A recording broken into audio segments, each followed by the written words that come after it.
Unuasakaiza mufantatrao Lai Jesu Kristi Lai fitiavana Tonga ampiray Reo zanany hoe aoky fankaty Lai Jesu Kristi zay fantatro Izy anino animba nambabafo Namelombelonena Tsy utantazana Fasambazana fiatanana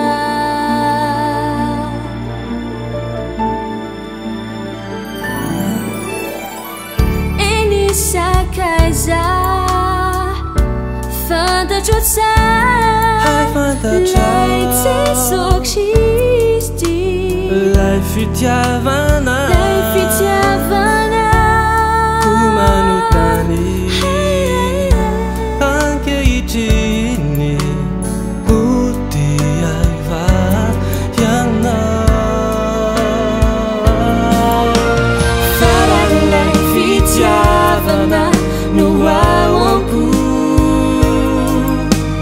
Teo tunisy usambachatoko Mamelombelonana Tiaio tantazana Fasambarana fiadanana Tsy salasalao Hiamaly anao Hamaly anao Ny ataom-poko indrola Zay ko itoizao Kodelaza Tianao mahalala Fa tianao ao Fitiavana mandraky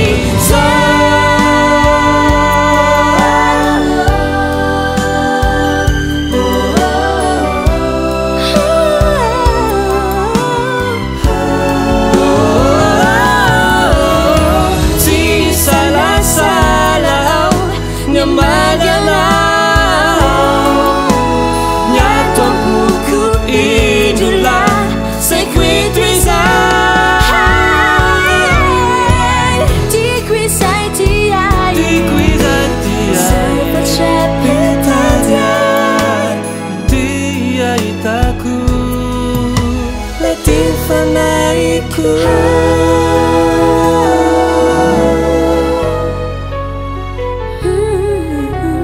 Kau azoni ku mafi